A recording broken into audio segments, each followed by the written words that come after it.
Hi kids, welcome to my channel free way to English. आज का जो video है उसमें हम करेंगे आपके ब्रिज प्रोग्राम का वीक 4। तो जो हमारा वीक 4 है उसमें हमें एक पोएम करनी है, क्लाउड प्ले, और साथ में ये सारी जो एक्टिविटीज हैं वो करनी है। चलिए वीडियो स्टार्ट करते हैं। तो हमारी जो पोएम है उसका नाम है क्लाउड प्ले ना। पोएम करने से पहले हमें कुछ एक्टिविटीज करनी है। तो पहली एक्टिविटी क्या है? हमें यहाँ पे बोला गया है write the words you associate with clouds and share the reason of choosing those words. तो आपको वो वर्ड्स लिखने हैं जो आप क्लाउड से एसोसिएट करते हो, यानी जब आप आसमान में बादलों को देख रहे हो तो कौन से वर्ड्स आपके दिमाग में आ रहे हैं और क्यों आ रहे हैं, उनका रीजन क्या है, तो वो जो है आपको यहाँ पे लिखना है। तो मेरे दिमाग में क्या वर्ड्स आते हैं? एक तो सॉफ्ट आता है, बादल जो है वो बिल्कुल सॉफ्ट लगते हैं, फ्लफी लगते हैं, बिल्कुल रुई की तरह, कॉटन की तरह। Clouds look like cotton or fluffy pillows in the sky, which makes me think of softness. Second word है dreamy, बिल्कुल सपने जैसे लगते हैं क्लाउड्स मुझे। उन्हें देख के जो है ऐसा लगता है जैसे सपने जैसा कुछ है। When I look at clouds, they make me feel like I am daydreaming or floating in the sky. Third जो वर्ड है वो है पीसफुल। वाइट रंग के हैं ना, तो बड़े ही पीसफुल लगते हैं, बड़े ही शांतिपूर्वक जैसे लगते हैं, जैसे आसमान में शांति से कोई चीज जो है बह रही है। तो peaceful. Watching clouds slowly move across the sky gives me a calm and peaceful feeling. Fourth है मिस्टीरियस, बहुत ही मिस्टीरियस लगते हैं, ऐसा लगता है कि जैसे कुछ तो हो रहा है और मुझे पता नहीं है, कोई तो मिस्ट्री है वहां पे। Sometimes clouds are dark and thick, hiding the sun or the moon, which feels mysterious. Imaginative भी जो वर्ड है वो भी मेरे दिमाग में आता है। क्यों आता है? क्योंकि क्लाउड्स जो है वो अलग अलग शेप्स के होते हैं, कभी जानवर जैसे लग रहे हैं, कभी ऐसा लग रहा है किसी का चेहरा है, कभी कोई चीज है, कोई ऑब्जेक्ट है, टेबल हो सकती है, चेयर हो सकती है। तो क्लाउड्स को देख के जो है मेरी इमेजिनेशन जो है वो जाग जाती है, मेरे दिमाग में अलग अलग चीजों के शेप्स आ जाते हैं कि ये क्लाउड तो चूहे जैसा लग रहा है, ये क्लाउड तो खरगोश जैसा लग रहा है। तो इसलिए ये वर्ड भी है ना। इन सब के अलावा भी अगर कोई और वर्ड है जो आपके दिमाग में आ रहा है जब आप क्लाउड्स को देख रहे हो, तो वो भी आप यहाँ पे ऐड कर सकते हो।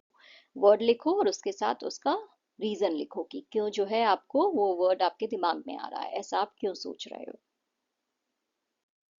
सेकेंड हमारा क्वेश्चन है clouds make patterns up in the sky, what patterns have you noticed. तो आसमान में जो क्लाउड्स होते हैं वो अलग अलग शेप्स बनाते हैं, राइट, अलग अलग पैटर्न्स होते हैं उसके। तो आपने कौन कौन से पैटर्न्स, कौन कौन से शेप्स जो हैं वो नोटिस किए हैं, देखे हैं? आपको वो देख के जो है, वो शेप को देख के आपको कैसा फील हुआ, वो सब जो है आपको यहाँ पे लिखना है। तो मैंने कौन कौन से शेप के देखे हैं? मैंने जो है अलग अलग एनिमल्स के शेप के क्लाउड्स देखे हैं, जैसे कि रैबिट्स हैं, एलिफेंट्स हैं। Sometimes I notice long streaks of clouds like brush strokes from a painting. कभी कभी लंबे लंबे बादल दिखाई देते हैं, तो ऐसा लगता है जैसे किसी ने अपना ब्रश चलाया हो, व्हाइट कलर का पेंट लेके ब्रश से जो है उसने एक लंबी सी लाइन बनाई हो, लंबा सा स्ट्रोक बनाया हो, ऐसा लगता है। I have even seen clouds that look like waves or mountains. मैंने ऐसे भी बादल देखे हैं जो देखने में पानी की लहरों की तरह लगते हैं या फिर पहाड़ों की तरह लगते हैं।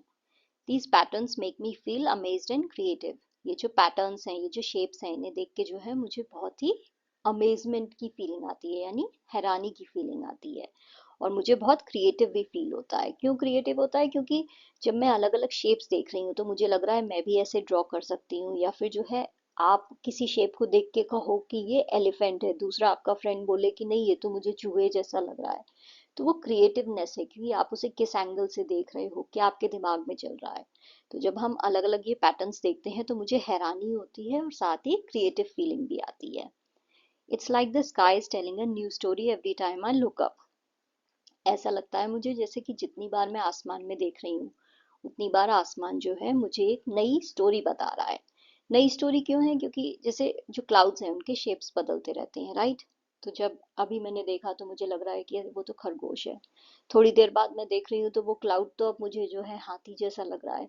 तो अब स्टोरी जो है वो हाथी की हो गई है, पहले खरगोश की थी। तो ये क्रिएटिवनेस जो है मेरी उसको इंस्पायर कर रहा है, और ऐसा लगता है कि आसमान जो है हर बार एक नई कहानी सुना रहा है।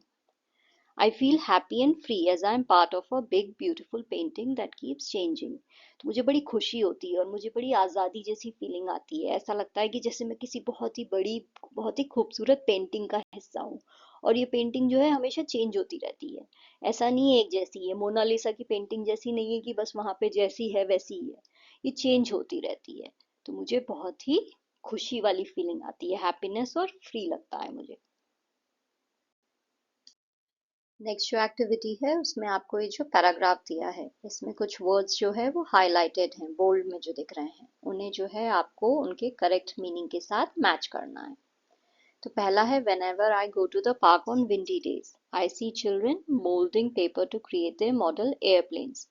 जब भी जो है मैं पार्क में जाता हूँ ऐसे दिन जब बहुत तेज हवा चल रही हो, तो जो है मैं बच्चों को देखता हूँ पेपर को मोड़ के जो है वो अपने एयरप्लेन्स बना रहे होते हैं। तो आप सबने जो है पेपर के एरोप्लेन्स तो बनाए होंगे।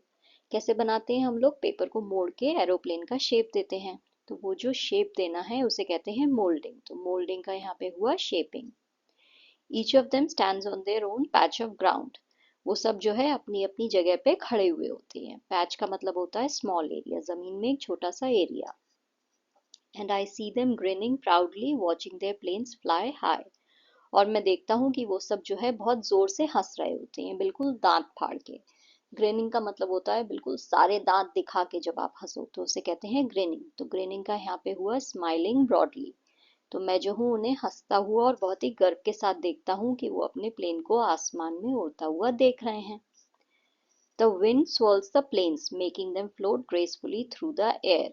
जो हवा है वो प्लेन को जो है ऐसे गोल गोल घुमाती है। तो हवा में जो वो प्लेन है वो गोल गोल घूमने लगता है, ट्विस्ट करने लगता है। तो swirl का मतलब होता है ट्विस्ट अराउंड, गोल गोल घूमना। और उससे क्या होता है, ऐसा लगता है कि जैसे प्लेन जो है आसमान में जो है हवा में तैर रहा है, फ्लोट कर रहा है, बिल्कुल तैर रहा है ऐसा लगता है। Sometimes a crowd gathers nearby and begins to applaud as some of the planes dive while the others just drift slowly। कभी कभी क्या होता है, वहां पे बहुत सारी भीड़ इकट्ठा हो जाती है और वो लोग जो है तालियां बजाने लगते हैं। अपलॉड का मतलब हो जाता है क्लैप लाउडली, यानी ताली बजाना जोर जोर से। तो वो लोग जो है ताली बजाने लगते हैं जब कुछ प्लेन्स जो है वो ऐसे बिल्कुल डाइव कर जाते हैं, यानी नीचे गिर जाते हैं बिल्कुल। डाइव का मतलब होता है कोई चीज ऊपर से बिल्कुल नीचे गिर जाए। प्लेन जो है डाइव कर जाए यानी ऐसे तेजी से नीचे गिरना। तो कुछ प्लेन्स तो जो है नीचे गिर जाते हैं और कुछ जो है धीरे धीरे जो है ड्रिफ्ट करते रहते हैं, यानी इधर से उधर जो है झूलते रहते हैं धीरे धीरे।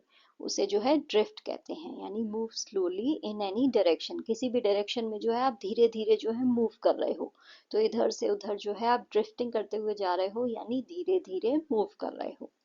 तो ऐसे जो है कुछ प्लेन्स जो है वो नीचे गिर जाते हैं, डाइव कर जाते हैं, और कुछ जो है धीरे धीरे इधर से उधर जाते रहते हैं। Cloud play.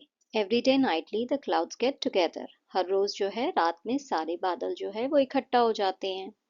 They all float with ease since they are light as a feather. और फिर ये सारे बादल जो है आसमान में बहुत ही आसानी से जो है इधर से उधर बहते रहते हैं। क्यों? क्योंकि ये जो है पर से भी ज्यादा हल्के हैं। तो इसलिए सारे बादल जो है आसमान में इकट्ठा होके इधर से उधर बहते रहते हैं। तो आप सबने देखा होगा ना, आसमान में जब बादल इधर से उधर बह रहा होता है हवा के साथ, तो ऐसा नहीं लग रहा होता है कि वो कोई बहुत ज्यादा एफर्ट लगा रहा हो, मेहनत कर रहा हो। राइट, लगता है बहुत ही आसानी से इधर से उधर बस जो है बादल मूव कर रहे हैं। क्यों? क्योंकि वो जो है बहुत ही हल्के होते हैं वेट में। They form into shapes like a man moulding clay and they laugh at each other because that's how they play. उसके बाद जो है ये सब इकट्ठा होके क्या करते हैं, ये सब जो है अलग अलग शेप्स ले लेते हैं। कोई जो है वो चूहा बन जाएगा, कोई बिल्ली बन जाएगा, कोई जो है हाथी का शेप ले लेगा।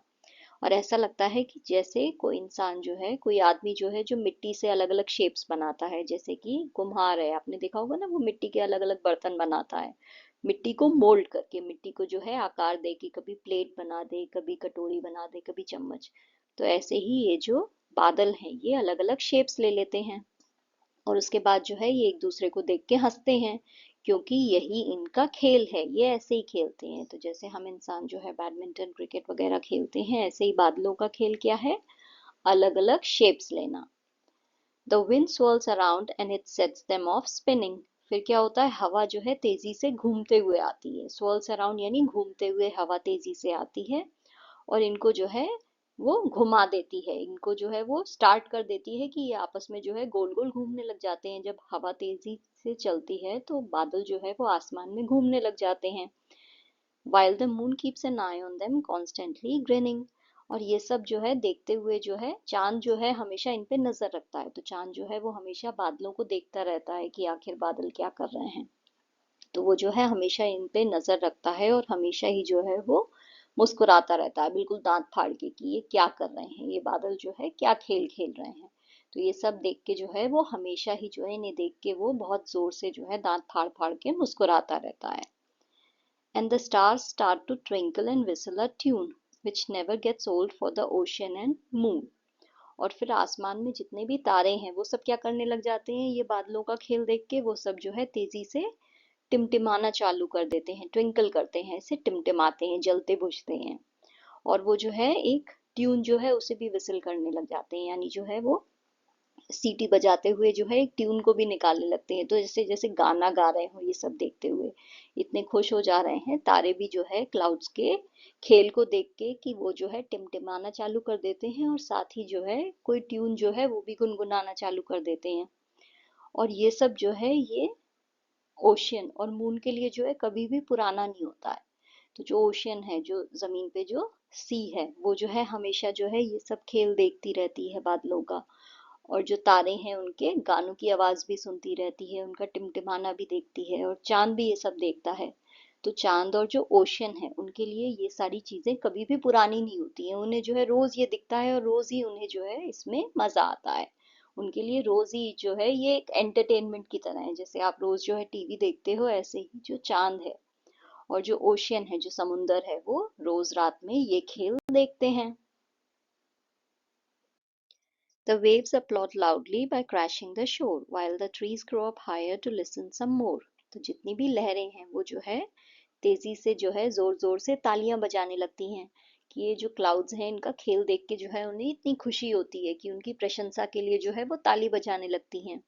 और कैसे जो है ताली बजा रही हैं, वो जो अपनी लहरें हैं उन्हें जो है जब वो लहरें जो है किनारे पे आके मिलती हैं तो वो जो साउंड होता है उससे जो है ऐसा लगता है कि जो वेव्स हैं, जो लहरें हैं, वो तालियां बजा रही हैं। तो यहाँ पे जो है तालियां बजाने का मतलब क्या है कि जो वेव्स हैं, जो समुंदर की जो लहरें हैं, वो जो है जब तेजी से उठ के जो है किनारे पे आके जो है किनारे से टकराती हैं तो वो जो आवाज है उसे जो है यहाँ पे पोएट जो है अपलॉडिंग का साउंड कह रहे हैं। तो यहाँ पे जो वेव्स हैं उन्हें पर्सोनिफाई किया गया है, राइट, उन्हें ह्यूमन क्वालिटी दी गई है कि जो वेव्स हैं वो ताली बजा सकती हैं ना। वेव्स तो ताली नहीं बजा सकती है ना, राइट, उनके तो कोई हाथ नहीं है। बट यहाँ पे जो उनकी वेव्स की जो शोर पे जो क्रैशिंग का जो साउंड होता है वो जो है जब वो किनारे पे आके जो है टकराती हैं तो वो जो साउंड है उसे यहाँ पे पोएट अपलॉडिंग कह रहे हैं। और पेड़ जो है वो क्या कर रहे हैं, वो जो है और ज्यादा ऊपर उठ जाते हैं और ज्यादा जो है अपने आप को बड़ा कर लेते हैं, ऊंचे हो जाते हैं, ताकि जो ये क्लाउड्स का जो खेल है उसे जो है वो और भी ज्यादा अच्छे से जो है सुन पाए। तो अपने कानों को जो है क्लाउड्स के और ज्यादा करीब लाने के लिए, बादलों के और ज्यादा पास लाने के लिए जो पेड़ हैं वो अपने आप को और ज्यादा बड़ा कर लेते हैं, ऊंचा कर लेते हैं। If you wander outside and you look up by chance, you may catch the clouds in the midst of their dance। अगर जो है इस बीच जो है आप बाहर निकल जाओ, भटकते हुए बाहर निकल जाओ और गलती से जो है आप आसमान की तरफ देख लो, तो आपको क्या दिखाई देगा, आपको दिखाई देगा कि आसमान में जो है बादल जो है वो अपना डांस कर रहे हैं। तो आपको जो है वो डांस करते हुए जो है उसके बीच में आपको वो दिख जाएंगे कि अरे आपने ऊपर देखा कि ये क्या हो रहा है, और वहां पे क्या है, बादल जो है इधर से उधर गोल गोल घूम के जो है डांस कर रहे हैं। तो यहाँ पे पोएट कह रहा है कि गलती से अगर आप बाहर निकल गए इस समय और आपने ऊपर देख लिया तो आपको जो है ये डांस जो है वो दिखाई दे जाएगा। But you have to be quick because clouds move along and they float through the sky at the end of the song। But आपको जो है जल्दी करना पड़ेगा, यानी अगर आपको जो ये क्लाउड्स का डांस है वो देखना है तो आपको जल्दी बाहर जाके देखना पड़ेगा, क्योंकि क्लाउड्स जो है वो बहुत तेजी से जो है इधर से उधर मूव कर जाते हैं, चले जाते हैं बहते हुए। जैसे ही उनका गाना खत्म होगा, जैसे ही जो है उनका डांस का ये गाना खत्म हुआ, वो एक जगह से दूसरी जगह चले जाएंगे बहते हुए। तो इसलिए अगर ये डांस आपको देखना है तो फटाफट बाहर जाके देखना पड़ेगा, वरना आप इसे मिस कर दोगे। They drift all directions this way and that, the fluffy clouds, droopy clouds, skinny and fat। और ये जो बादल हैं ये हर डायरेक्शन में जो है, हर दिशा में इधर से उधर जो है ड्रिफ्ट करते रहते हैं। यानी स्लोली जो है इधर से उधर मूव करते रहते हैं, कभी नॉर्थ में जा रहे हैं, कभी साउथ में, कभी ईस्ट में, कभी वेस्ट में। तो ये हर दिशा में जो है धीरे धीरे ड्रिफ्ट करते रहते हैं, मूव करते रहते हैं, कभी इस जगह कभी उस जगह। फ्लफी क्लाउड्स यानी हरे भरे क्लाउड्स। कुछ क्लाउड्स जो है वो ड्रूपी क्लाउड्स हैं, यानी ऐसा लगेगा कि वो जो है बिल्कुल लटक रहे हैं, बिल्कुल जैसे मुरझा जैसे गए हैं, उसे कहते हैं ड्रूपी। तो वो जो क्लाउड्स जो है बिल्कुल मुरझाए जैसे लगेंगे, थक गए हैं, तो वो जो है दिखेंगे। कुछ हरे भरे से दिखेंगे, फ्लफी बिल्कुल भरे भरे से। और कुछ जो क्लाउड्स हैं वो बिल्कुल पतले दुबले से होंगे, और कुछ जो है वो बहुत ही फैट होंगे। तो ये जितने भी क्लाउड्स हैं अलग अलग टाइप के, ये जो है इधर से उधर हर डायरेक्शन में जो है मूव करते रहते हैं। And when each of them settles in its own patch of sky, they are sad that it's over and some of them cry. और फिर ये सारे जो बादल हैं ये सब जो है आसमान में जो है जब अपनी अपनी जगह जाके जो है सेटल हो जाते हैं, यानी डांस करके मूव करके ये सब करके जब जो है ये अब किसी एक जगह जाके जो है सेटल हो गए, बैठ गए कि अब भाई अब रात हो गई, अब यहाँ पे हम आके सो जाएंगे क्योंकि हमारा जो खेल है वो अब खत्म हो गया है। तो जब ये जो है अपनी अपनी जगह जाके आसमान में सेटल हो जाते हैं तो ये सब जो है बहुत ही सैड हो जाते हैं, बहुत ही दुखी हो जाते हैं कि इनका ये जो डांस है, इनका ये जो गेम है ये खत्म हो गया है। और कुछ जो है वो रोने भी लग जाते हैं, जैसे कुछ बच्चे होते हैं ना, गेम खत्म हो गया, मम्मी ने कहा चलो घर आओ, तो वो रोना चालू कर देते हैं कि नहीं मम्मी थोड़ी और देर खेलना है। तो ऐसे ही ये जो बादल हैं ये जो है अब सैड होके दुखी होके रोने लग जाते हैं कि अब हमारा गेम जो है खत्म हो गया है, अब हमें जो है यहाँ पे आके ही रहना है, कहीं और नहीं जा सकते, सब कुछ खत्म हो गया है। A tear from a cloud is not like yours or mine. It falls from the sky in a very straight line. तो आसमान से ये जो बादलों के जो आंसू गिर रहे हैं ये जो है आपके और मेरी तरह नहीं होते हैं।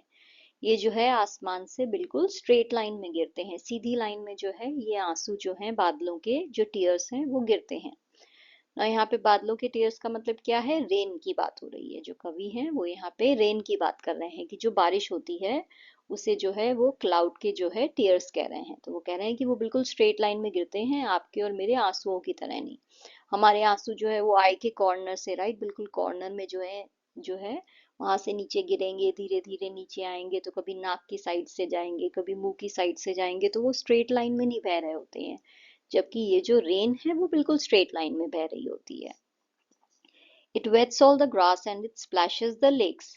और इससे क्या होता है, सारी धरती जो है वो सारी हरी भरी हो जाती है, राइट। जितनी भी घास है जमीन पे उस पे जब बारिश गिरती है तो वो सब गीली हो जाती है, और ज्यादा घास उगने लगती है, राइट। बारिश होती है तो सब कुछ हरा भरा हो जाता है। और जितने भी लेक्स हैं वो सब जो है पानी से भर जाते हैं, सब में जो है बिल्कुल पानी जो है भर भर के होता है, तो इधर से उधर बहता रहता है। And the animals love all the sounds that it makes. और जितने भी जानवर हैं उन्हें जो है बारिश का साउंड जो है, जितनी भी आवाजें जो है बारिश से आ रही हैं, जब बारिश गिर रही है टिप टिप का जो साउंड है, आसमान में जो आवाजें आ रही हैं, वो सब जो है ये सारे जानवरों को बहुत पसंद आती हैं। We know those tears by their other name rain. हम सब जो है इन आंसुओं को जो है इनके दूसरे नाम से जानते हैं, जिसे हम क्या कहते हैं, रेन। हम क्या कहते हैं उसे, बारिश, राइट। ये जो आंसू है जिसकी कवि बात कर रहा है वो जो है हम उसे दूसरे नाम से जानते हैं जिसे हम कहते हैं rain. If you ask me that word is entirely too plain. फिर कवि यहाँ पे कह रहे हैं कि अगर आप मुझसे पूछो तो मुझे लगता है ये जो वर्ड रेन है ये बहुत ही प्लेन है, बहुत ही सिंपल है। इससे जो है आपको ये फीलिंग नहीं पता चल रही है कि ये जो एक्चुअल जो रेन है वो क्लाउड्स के टीयर्स हैं। तो आपको जो है वो फीलिंग नहीं आएगी जब आप रेन की बात करो, तो ऐसी लगता है ना कि आसमान से बारिश हो रही है।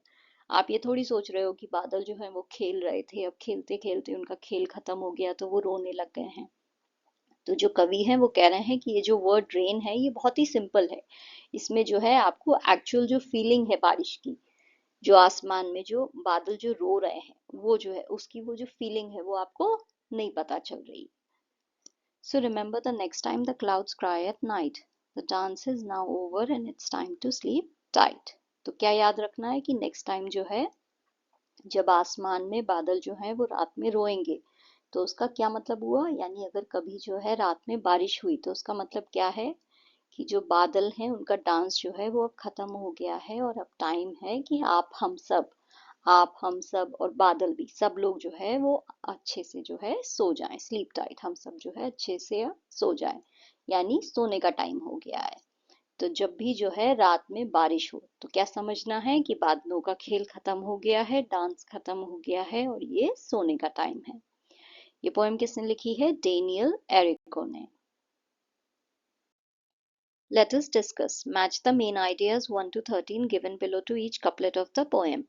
यहाँ पे जो है कुछ आइडियाज दिए हुए हैं, उन्हें करेक्ट कपलेट से जो है मैच करना है। तो पोएम जो है वो आपकी कपलेट्स में है, यानी दोहे में है। मतलब हर जो स्टैंजा है आपकी पोएम का वो दो दो लाइन का है। तो ऐसे जो है 13 स्टैंजाज हैं आपकी पोएम में, दो दो लाइन के। तो यहाँ पे जो है आपको उन्हें उनके करेक्ट आइडिया के साथ जो है, यानी वो जो स्टैंजा है उसका मीनिंग जो है वो यहाँ पे इन लाइंस में दिया हुआ है। तो वो जो है आपको करेक्ट कपलेट के साथ, करेक्ट स्टैंजा के साथ मैच करना है। तो कपलेट समझा ना, दो लाइन की जो है जब स्टैंजा होता है पोएम में तो उसे हम कपलेट कहते हैं। The clouds move quickly across the sky floating away as the song ends. ये जो है इस कपलेट से मैच करता है। But you have to be quick because clouds move along and they flow through the sky at the end of the song. आपको जो है जल्दी जल्दी करना पड़ेगा, क्योंकि जो क्लाउड्स हैं वो तेजी से जो है आसमान में इधर से उधर जाते हैं, और जब जो है उनका गाना खत्म हो जाता है तो वो इधर से उधर बह जाते हैं। Every night the clouds gather and float together in the sky. इसके लिए कपलेट है, every day nightly the clouds get together, they all float with ease since they are light as a feather. हर रोज रात में जो है सारे जो क्लाउड्स हैं वो एक जगह जो है इकट्ठा हो जाते हैं और आसमान में इधर से उधर बहते हैं।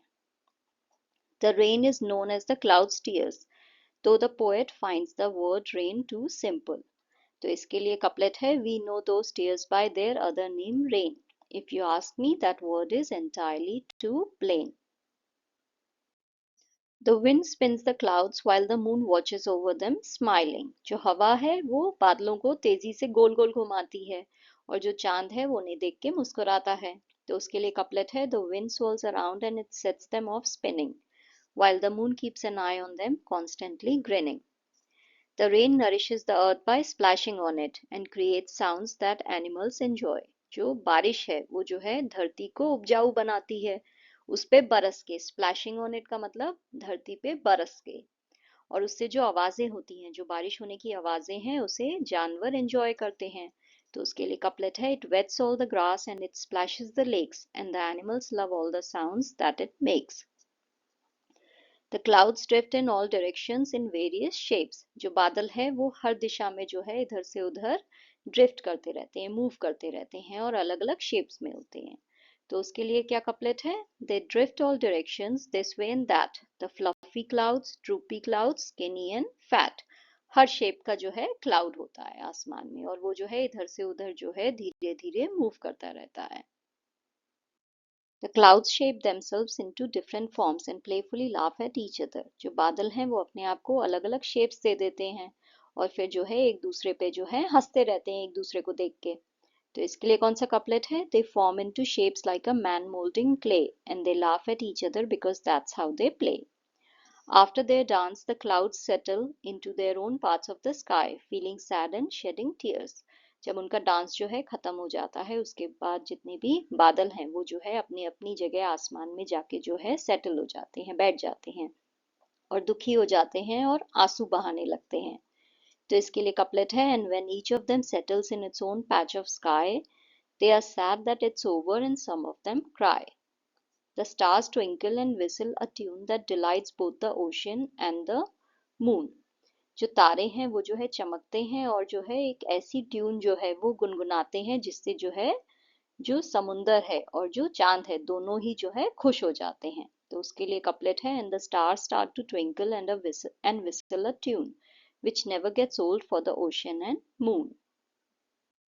When the clouds cry at night, it signals the end of their dance and time for rest. जब जो है बादल रात में रोने लग जाते हैं तो उसका मतलब है कि उनका डांस जो है वो अब खत्म हो गया है और अब टाइम है रेस्ट करने का।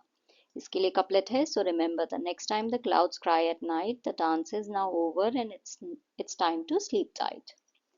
The clouds tears are different from human tears falling in a straight line. जो बादल है उसके जो आंसू हैं वो इंसान के जो आंसू है उससे अलग हैं, क्योंकि वो जो है सीधी लाइन में गिरते हैं। तो उसके लिए कपलेट है, a tear from a cloud is not like yours और mine, it falls from the sky in a very straight line. The waves crash on the shore clapping while the trees grow taller to listen. जो लहरें हैं वो जो है किनारे पे आके जो है टकराती हैं और जो है ताली बजाती हैं, जबकि जो पेड़ हैं वो जो है और ऊंचे हो जाते हैं और ज्यादा बढ़ जाते हैं ताकि जो है वो सुन सकें. इसके लिए कपलेट है, the waves applaud loudly by crashing the shore while the trees grow up higher to listen some more. If you happen to look up, you might catch the clouds in the middle of their playful dance. अगर जो है आप गलती से ऊपर देख लो तो हो सकता है आप जो है क्लाउड्स को जो है उनके डांस के बीच में जो है पाओ, आप देखो कि वो डांस कर रहे हैं. तो इसके लिए कपलेट है, if you wander outside and you look up by chance you may catch the clouds in the mist of their dance. Next question, who do you think is the speaker in the poem? Does the speaker's view about clouds make you like them? तो आपको क्या लगता है ये जो poem है वो कौन कह रहा है, इसका स्पीकर कौन है, और ये जो स्पीकर के व्यू है क्लाउड्स के बारे में, क्या इन्हें सुन के आपको अब क्लाउड्स पसंद आने लगे हैं, कि अब आपको भी अच्छे लगने लग गए हैं क्लाउड्स? तो मुझे लगता है जो स्पीकर है वो ज़रूर कोई ऐसा इंसान है जो कि जो है नेचर को ऑब्जर्व करना जो है बहुत पसंद करता है, वो बहुत ही इंजॉय करता है नेचर को जो है बहुत गौर से देखना, उसे ऑब्जर्व करना. And has a creative imagination, और ये जो स्पीकर है इसकी इमेजिनेशन भी बहुत ही क्रिएटिव है, क्योंकि देखिए ना इसने क्लाउड्स को जो है कितना क्रिएटिवली डिस्क्राइब किया है. कभी कह रहा है कि वो डांस कर रहे हैं, कभी वो जो है उनके आंसुओं की बात कर रहा है, कभी जो है वो कह रहा है कि वो इधर से उधर बह रहे हैं, परों की तरह हल्के हैं. तो बहुत ही क्रिएटिवली जो है उसने यहाँ पे क्लाउड्स को डिस्क्राइब किया है. Yes, the speaker's view makes me like the clouds more because they are shown as playful, lively and full of emotions, just like people. तो जो स्पीकर के व्यू हैं उन्हें सुन के जो है मुझे हाँ अब जो क्लाउड्स हैं वो और ज़्यादा पसंद आने लगे हैं, क्योंकि जो है उसने क्लाउड्स को जो डिस्क्राइब किया है वो बहुत ही प्लेफुल तरीके से किया है. उसने बोला है कि वो जो है हमेशा इधर से वो खेलते रहते हैं, हमेशा जो है वो हंसते रहते हैं, कभी जो है इधर से उधर डांस कर रहे हैं, कभी एक दूसरे के साथ जो है एक दूसरे के ऊपर हंस रहे हैं, और वो बहुत ही इमोशन से भरे हुए हैं, कभी हंस रहे हैं कभी रो रहे हैं, बिल्कुल इंसानों की तरह. तो ये सब देख के जो है मुझे अब क्लाउड्स और ज्यादा पसंद आने लगे हैं. Identify the true statement from 1 and 2 given below. तो यहाँ पे जो ट्रू स्टेटमेंट है वो आपको आइडेंटिफाई करके लिखना है. तो जो करेक्ट स्टेटमेंट है वो यहाँ पे है number 1, the poem is structured in the form of couplets. ये जो आपकी पोएम है ये कपलेट्स में लिखी हुई है, दोहों में लिखी है, दो दो लाइन के स्टैंजा है, तो ये ट्रू है. ये जो सेकेंड लाइन है, the poem is made up of 4 line stanzas quatrains, ये गलत है. अगर 4 लाइन की पोएम होती है तो उसे हम कहते हैं कि अगर 4 लाइन का स्टैंजा है तो उसे हम क्वाट्रेन्स कहते हैं, बट आपकी जो पोएम है वो कपलेट्स में है, तो जो पहला स्टेटमेंट है वो ट्रू है. Fill in the blanks by choosing from the options given in the brackets. तो यहाँ पे जो है आपको करेक्ट ऑप्शन जो है चुनना है. The tone of the poem shifts from, जो पोएम की टोन है वो जो है कैसे बदलती है. तो स्टार्टिंग में जो पोएम की टोन है वो प्लेफुल है. स्टार्टिंग में क्या दिखाया गया है, जो क्लाउड्स हैं वो जो है अलग अलग शेप्स ले रहे हैं और एक दूसरे पे हंस रहे हैं, राइट. कवि कहता है ना, पोएट कह रहा है कि वो जो है अलग अलग शेप्स लेते हैं और फिर एक दूसरे पे हंसते हैं क्योंकि यही उनका खेल है. तो जो स्टार्टिंग में पोएम की टोन है वो है प्लेफुल, बट उससे जो है वो थॉटफुल में चेंज हो जाती है जब जो है वो ये बात कर रहा है कि जो क्लाउड्स हैं वो जो है जब थक के जो है अपनी अपनी जगह आसमान में चले जाते हैं तो वो रोने लग जाते हैं. फिर जो है वो रेन की बात कर रहा है, टीयर्स की बात कर रहा है, राइट. तो जो पोएम की टोन है वो प्लेफुल से अब थॉटफुल हो गई है. तो यहाँ पे जो करेक्ट ऑप्शन है वो है playful to thoughtful. The clouds are given human-like qualities in the poem as they dance and shed tears. This is called personification. तो यहाँ पे आपकी जो पोएम है उसमें जो क्लाउड्स हैं उन्हें इंसान जैसी खूबी दी गई है. कवि क्या कह रहा है कि वो जो है नाचते हैं, आंसू बहाते हैं, राइट. ये सारी जो खूबियां हैं ये इंसान में है. कोई बादल जो है वो डांस नहीं करता है, कोई आंसू नहीं बहाता है, राइट. ये चीज खाली इंसान करते हैं. तो जब भी जो है आप किसी इनएनिमेट ऑब्जेक्ट को, ऐसी चीज जो इंसान नहीं है, उसे आप कोई ऐसी चीज, ऐसी कोई खूबी दे दो जो कि इंसान की खूबी है, कोई आप ह्यूमन लाइक क्वालिटी उसे दे दो, तो उसे जो है उस फिगर ऑफ स्पीच को हम कहते हैं पर्सोनिफिकेशन। तो जब भी जो है पोएम में आपको ऐसा दिखाई दे कि कोई भी इनएनिमेट ऑब्जेक्ट है, यानी कोई भी ऐसी चीज जो ह्यूमन नहीं है, उसे जो है पोएट ने ह्यूमन लाइक क्वालिटी दे दी है। उसने कहा है कि वो हंस रहा है, वो रो रहा है, वो चीज वो जो है गा रही है।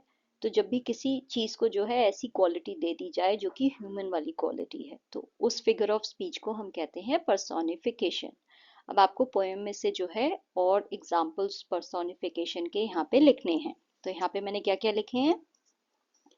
The moon keeps an eye on them constantly grinning. तो यहाँ पे जो मून है उसे उन्होंने क्या क्वालिटी दी है कि वो जो है उन पे नजर रख रहा है ना। मून की तो आईज नहीं है ना, तो यहाँ पे जो मून है उसे ह्यूमन क्वालिटी दे दी है कि वो नजर रख रहा है और वो मुस्कुरा रहा है, हमेशा जो है बस कॉन्स्टेंटली जो है वो ग्रिन कर रहा है। तो ये जो क्वालिटीज हैं ये ह्यूमन वाली क्वालिटीज हैं, राइट? कि किसी को देखना, मुस्कुराना, ये चांद तो नहीं कर सकता है। तो यहाँ पे पर्सोनिफिकेशन है।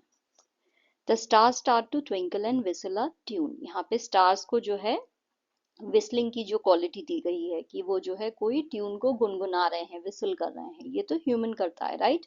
तो यहाँ पे अगेन पर्सोनिफिकेशन है।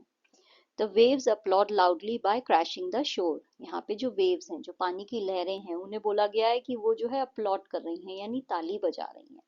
बट उनके तो हाथ नहीं होते हैं, जो वेव्स हैं, जो लहरें हैं।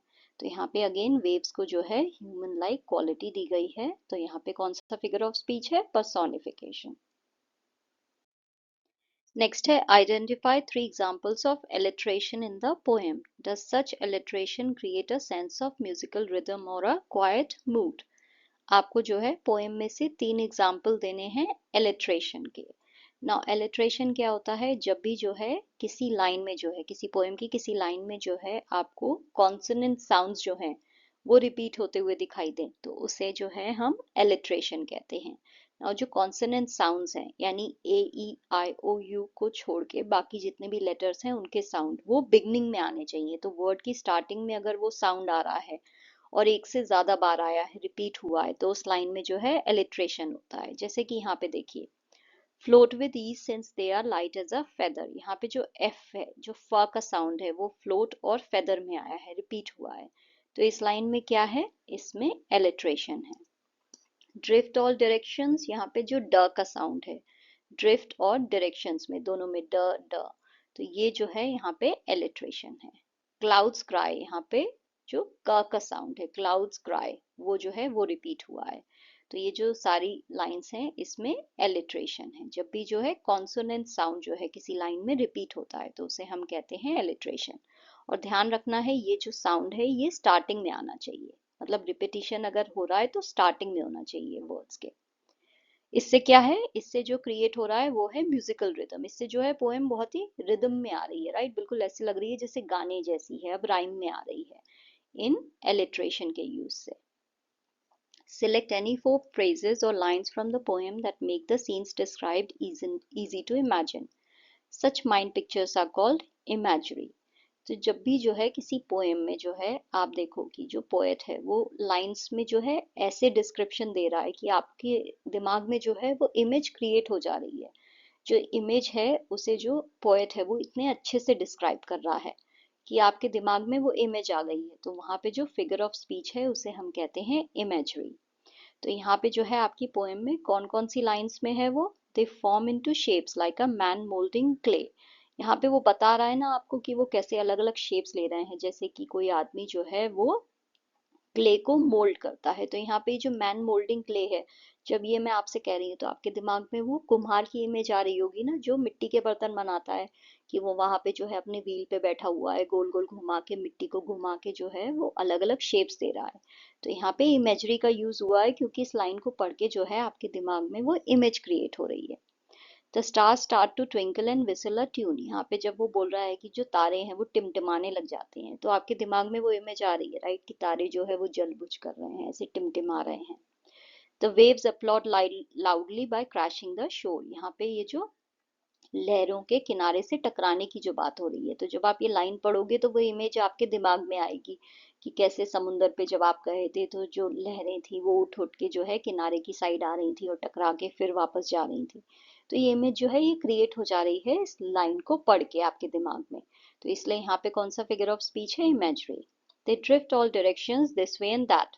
तो यहाँ पे देखिए वो कितने अच्छे से डिस्क्राइब कर रहा है कि वो जो है हर डायरेक्शन में जा रहे हैं, इस जगह उस जगह। तो अब जब मैं ये बोल रही हूँ तो आपके दिमाग में ये मैं जा रही होगी कि कोई तो चीज है जो इधर से उधर जो है वो जा रही है, इस डायरेक्शन में कभी उस डायरेक्शन में। तो ये सारी जो लाइंस हैं इसमें इमेजरी का यूज हुआ है, यानी लाइन को पढ़ने के बाद वो जो इमेज है जो कवि बताना चाह रहा है वो इमेज आपके दिमाग में अपने आप क्रिएट हो जाती है।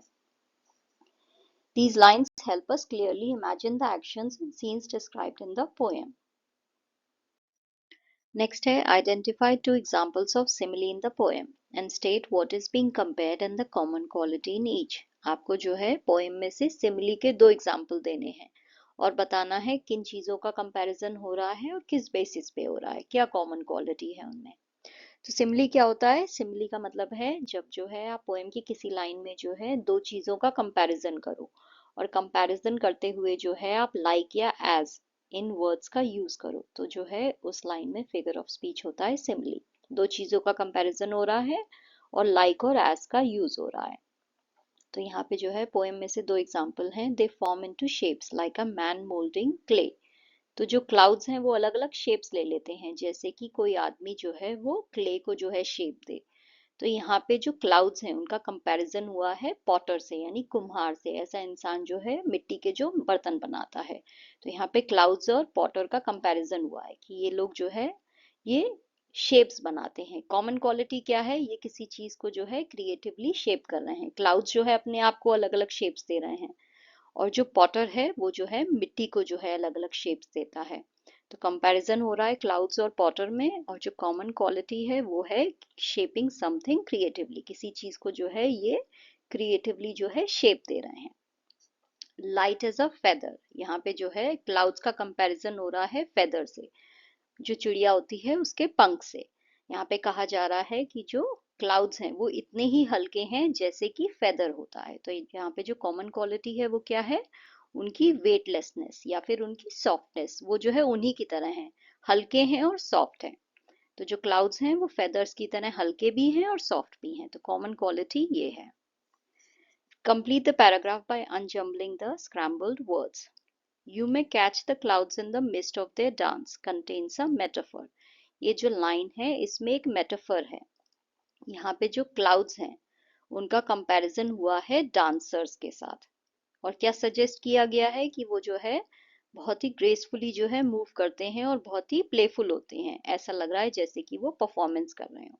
तो यहाँ पे जो लाइन है, ये जो लाइन है, you may catch the clouds in the mist of their dance, यहाँ पे क्या कहा जा रहा है कि जो क्लाउड्स हैं वो डांस कर रहे हैं। तो यहाँ पे उनका कंपैरिजन डांसर्स के साथ हो रहा है। ऐसा कहा जा रहा है कि क्लाउड्स जो है वो डांसर्स की तरह हैं और वो परफॉर्मेंस दे रहे हैं। जैसे कोई डांसर जो है स्टेज पे परफॉर्मेंस देता है, ऐसे ही क्लाउड्स जो है आसमान में परफॉर्मेंस दे रहे हैं। तो यहाँ पे कंपैरिजन हुआ है क्लाउड्स का डांसर्स के साथ, बट यहाँ पे लाइक या एज का यूज नहीं हुआ है। यहाँ पे लाइक और एज का यूज हो रहा है। तो यहाँ पे जब लाइक या एज इस टाइप के वर्ड्स का यूज नहीं हो बट कंपैरिजन हो दो चीजों का, तो वहां पे जो फिगर ऑफ स्पीच है वो मेटाफर कहलाती है। तो जब आप जो है दो चीजों का कंपैरिजन करो बट लाइक और एज इन वर्ड्स का यूज करके करो, तो वहां पे फिगर ऑफ स्पीच होती है सिमिली।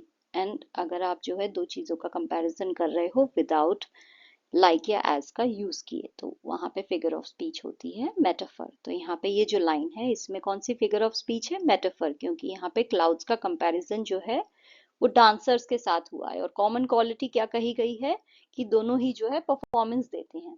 तो जैसे डांसर परफॉर्मेंस देता है ऐसे ही क्लाउड्स जो है वो परफॉर्मेंस दे रहे हैं। Let us think and reflect, यहाँ पे जो है आपको पोएम में से जो है दो स्टैंजास दिए हैं, दो कपलेट्स हैं यहाँ पे, उनके बेसिस पे जो है आपको क्वेश्चंस के आंसर देने हैं। तो पहला है complete the following sentence with a suitable reason.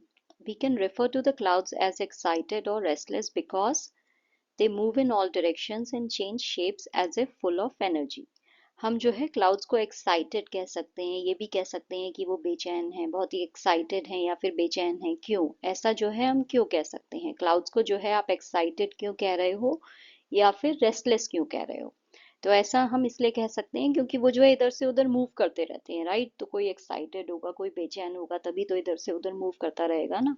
अगर कोई बहुत ही निश्चिंत है, बहुत ही जो है स्टिल है, तो फिर वो एक ही जगह रहेगा।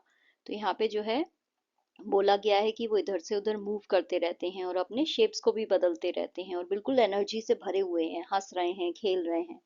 तो इसलिए जो है हम उन्हें एक्साइटेड या रेस्टलेस कह सकते हैं, क्योंकि ये सारी क्वालिटीज जो हैं हमें बताई गई हैं पोएम में कि उनमें है।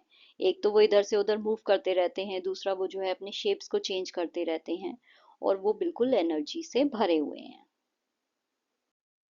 नेक्स्ट है state to examples of contrasting descriptions from the extract. तो यहाँ पे ये जो दो स्टैंजास दिए हुए हैं उसमें से आपको दो एग्जांपल देने हैं कॉन्ट्रास्टिंग डिस्क्रिप्शंस के। कॉन्ट्रास्टिंग डिस्क्रिप्शंस का मतलब हुआ कि बिल्कुल दो उल्टी चीजें जो है, दो ऑपोजिट वर्ड्स जो है आप एक ही साथ जो है यूज कर दो। आप किसी चीज को जो है कह दो पतला भी है, मोटा भी है, खुश भी है, दुखी भी है। तो जब जो है आप ऐसे कॉन्ट्रास्टिंग यानी ऑपोजिट वर्ड्स जो है साथ में यूज करो किसी चीज को डिस्क्राइब करने के लिए, तो वो हो गया कॉन्ट्रास्टिंग डिस्क्रिप्शन। तो यहाँ पे आपकी जो पोएम है उसमें जो है क्लाउड्स को क्या कहा गया है, फ्लफी क्लाउड्स और ड्रूपी क्लाउड्स, यानी जो है बिल्कुल भरे भरे क्लाउड्स हैं और ड्रूपी हैं, बिल्कुल मुरझाए हुए से हैं। और स्किनी कहा गया है और फैट कहा गया है, पतले भी हैं और मोटे भी हैं, राइट। तो यहाँ पे कॉन्ट्रास्टिंग डिस्क्रिप्शंस हैं, दो ऑपोजिट जो है डिस्क्रिप्शंस हुए हैं एक ही साथ। एक तरफ उन्हें भरा भरा कहा जा रहा है, दूसरी तरफ उन्हें जो है मुरझाया हुआ कह रहे हैं। एक तरफ हम कह रहे हैं पतले क्लाउड्स और दूसरी तरफ हम कह रहे हैं मोटे।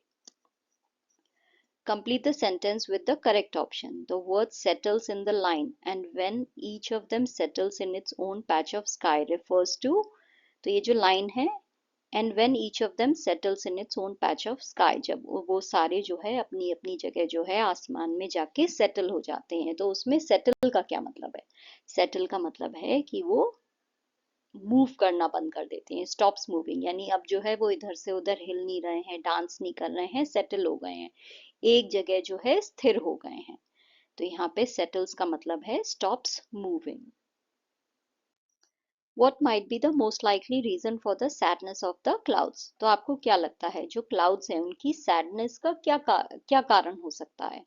तो मुझे लगता है the clouds feel sad because their dance is over and they have to go back to their own places in the sky, ending the joyful time together. तो मुझे लगता है वो इसलिए दुखी हैं क्योंकि उनका डांस जो है वो खत्म हो गया है और अब उन सबको जो है अपनी अपनी जगह आसमान में वापस जाना है, जिसका मतलब क्या है कि उनका जो ये साथ में टाइम था, जो साथ में जो है वो इतना एंजॉय कर रहे थे, वो अब खत्म हो गया है। तो इसलिए जो है वो सब जो है सैड हैं। How do the wind moon and stars contribute to the playful atmosphere in the poem. तो ये जो पोएम का जो एटमोसफेयर है, जो माहौल है पोएम का, वो इतना प्लेफुल है, सब लोग जो है खेल रहे हैं, उसमें जो विंड मून और स्टार्स हैं ये कैसे कंट्रीब्यूट कर रहे हैं, कैसे ये उसे और बढ़ा रहे हैं।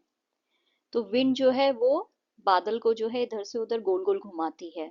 जो चांद है वो जो है मुस्कुराते हुए बादलों को देख रहा है, right, watches with a green. And the stars whistle a happy tune, जो तारे हैं वो जो है कोई बहुत ही हैप्पी ट्यून जो है वो गुनगुना रहे हैं। Together they make the night sky feel fun and magical, तो साथ में जो है ये सब क्या कर रहे हैं, ये सब जो रात का आसमान है उसे जो है ये ऐसे बना दे रहे हैं कि वो लग रहा है कितना खुशनुमा माहौल है, राइट, कितना फन है यहाँ पे, कितना मजा आ रहा है सबको। क्योंकि देखिए यहाँ पे जो हवा है वो गोल गोल घुमा रही है बादलों को, चांद मुस्कुरा रहा है, तारे जो है वो गुनगुना रहे हैं। तो ये सब सुन के क्या लग रहा है, लग रहा है ना कि कितना एंजॉयमेंट हो रहा है यहाँ पे आसमान में। तो जो नाइट स्काई है उसे जो है इन्होंने बहुत फन और मैजिकल बना दिया है, जादुई बना दिया है।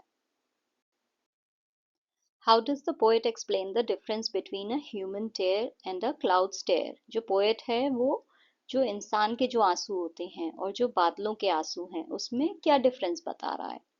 तो पोएट कहता है a clouds tear falls in a straight line from the sky. जो क्लाउड के आंसू होते हैं वो तो आसमान से एक स्ट्रेट लाइन में गिरते हैं, जबकि जो ह्यूमन के टीयर्स हैं they fall from eyes and flow on the face, वो जो है आंखों से गिरते हुए जो है चेहरे पे गिरते हैं, तो कभी नाक की साइड आ रहे हैं, कभी मुंह की साइड, राइट। तो वो स्ट्रेट लाइन में नहीं गिर रहे हैं। तो जो डिफरेंस है वो पोएट यही कह रहा है कि जो क्लाउड्स के टीयर्स होते हैं वो स्ट्रेट लाइन में गिरते हैं जबकि ह्यूमन के नहीं। Give any one reason why the poet feels that the name rain is too simple. तो आपको कोई एक रीजन देना है कि पोएट को ऐसा क्यों लग रहा है कि ये जो रेन जो नाम दिया गया है क्लाउड्स के टीयर्स को, ये बहुत ही सिंपल है। The poet feels that the name rain is too simple because he sees the rain as the emotional tears of clouds. तो पोएट को ये लग रहा है कि ये जो रेन है, ये नाम जो है बहुत ही सिंपल है, क्योंकि उसे लग रहा है कि जो रेन है वो जो क्लाउड्स है उसके इमोशनल टीयर्स हैं, जबकि बारिश तो सिर्फ पानी है, राइट। बट यहाँ पे कवि क्या कह रहा है, यहाँ पे वो कह रहा है कि जो उसके टीयर्स हैं वो है रेन। तो वो वहाँ पे जो है वो उनके रोने के जो इमोशनल जो उसकी फीलिंग है उसके बाद जो हो रहा है, उसका जो रिस्पॉन्स है उसमें वो टीयर्स बहा रहे हैं। तो यहाँ पे जो कवि है वो ये कह रहा है कि रेन से तो पानी जैसी फीलिंग आ रही है, बट वो जो है बहुत ही एक इमोशनल रिस्पॉन्स की बात कर रहा है। A beautiful part of nature and the word rain doesn't fully express that wonder. तो वो कह रहा है कि ये जो नेचर का ये जो पार्ट है, जो आंसू बहाना है क्लाउड्स का, ये बहुत ही खूबसूरत है, और ये जो वर्ड रेन है ये जो है उसे पूरे अच्छे से एक्सप्लेन नहीं कर पा रहा है। यानी उसमें जो आश्चर्य की फीलिंग है, जो उसमें एक्सप्रेशन होना चाहिए, जो उसमें जो है इमोशनल फीलिंग होनी चाहिए, वो रेन वर्ड में नहीं आ रही है। तो इसलिए उसे लग रहा है कि ये जो रेन वर्ड है ये बहुत ही सिंपल है, क्योंकि उसकी नजर में रेन वर्ड क्या है, सिंपल पानी की बात हो रही है। बट कवि यहाँ पे क्या कह रहा है, यहाँ पे वो उसे क्लाउड्स के टीयर्स कह रहा है कि वो जो क्लाउड्स हैं वो इतने इमोशनल हैं कि आंसू बहा रहे हैं। Why is the title Cloud Play suitable for the poem? आपको क्यों लगता है ये जो टाइटल क्लाउड प्ले है ये पोएम के लिए करेक्ट है, सुटेबल है? So the poem shows clouds playing, dancing, laughing and creating shapes like children at play. ये जो पोएम है ये दिखाती है कि क्लाउड्स जो है वो खेल रहे हैं, मुस्कुरा रहे हैं, डांस कर रहे हैं, अलग अलग शेप्स बना रहे हैं, राइट। ऐसे जैसे बच्चे करते हैं, तो जैसे बच्चे खेलते हैं ऐसे ही क्लाउड्स खेल रहे हैं। तो इसलिए ये जो टाइटल है ये बहुत ही परफेक्टली जो है डिस्क्राइब कर रहा है कि क्लाउड्स जो है वो आसमान में खेल रहे हैं, जैसे कि बच्चे जमीन में खेलते हैं। तो इसलिए जो है मुझे लगता है ये टाइटल जो है ये सूटेबल है। How does the exclamation mark at the end of the poem affect its impact? तो ये जो पोएम है इसके एंड में जो है एक्सक्लेमेशन मार्क है। जो पोएम है वो एंड जो है फुल स्टॉप से नहीं हुई है, उसके एंड में जो है एक्सक्लेमेशन मार्क है।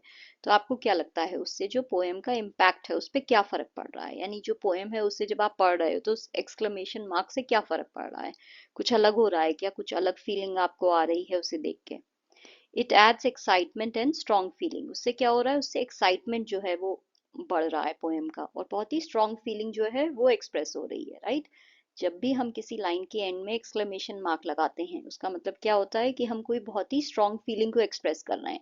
आप बहुत ज्यादा खुश हो तो आप कहोगे wow, right, I am happy. तो यहाँ पे आप जो है इस हैप्पी के एंड में क्या लगाओगे, एक्सक्लेमेशन मार्क। अगर आप सैड हो तो कहोगे आई एम वेरी सैड, उसके एंड में जो है आप एक्सक्लेमेशन मार्क लगा दोगे। तो जब भी जो है आप किसी स्ट्रॉन्ग फीलिंग को एक्सप्रेस करते हो तो जो है आप एक्सक्लेमेशन मार्क लगाते हो उस लाइन के एंड में। तो यहाँ पे जो है पोएट ने यहाँ पे जो एक्सक्लेमेशन मार्क लगाया है तो उससे क्या हो रहा है, एक्साइटमेंट बढ़ गया है और बहुत ही स्ट्रॉन्ग फीलिंग को जो है एक्सप्रेस कर रहा है poet, showing the poet's playful tone and making the ending more memorable and cheerful. इससे क्या हो रहा है, जो पोएट की प्लेफुल टोन है वो दिखाई दे रही है कि वो जो है कैसे इस पोएम में दिखाना चाह रहा है कि क्लाउड्स का खेल हो रहा है। यहाँ पे जो है पोएम वो बहुत ही एंजॉयफुल वाली है, बहुत ही प्लेफुल वाली है, राइट। उसमें जो है क्लाउड्स खेल रहे हैं, हर कोई जो है मजा कर रहा है पोएम में। तो जो प्लेफुल टोन है उसको एक्सप्रेस करने के लिए उसने एंड में जो है वो एक्सक्लेमेशन मार्क लगाया है। तो उससे जो एंडिंग है वो और ज्यादा मेमोरेबल हो गई है, और उससे जो है और ज्यादा खुशी वाली हो गई है। अब जो है आप एंड में जब वो एक्सक्लेमेशन मार्क देख रहे हो तो आपको जो है पोएम को पढ़ के जो है और ज्यादा मजा आएगा, आपके अंदर ये फीलिंग आएगी कि हाँ सच में जो क्लाउड्स हैं वो कितना मजा करते हैं आसमान में, कितने अच्छे से खेलते हैं, कितना उन्हें मजा आता है। That's all for today, kids. If you enjoyed this lesson, don't forget to like, share and subscribe to the channel. See you in the next video. Until then, stay smart, stay curious and stay strong. Bye.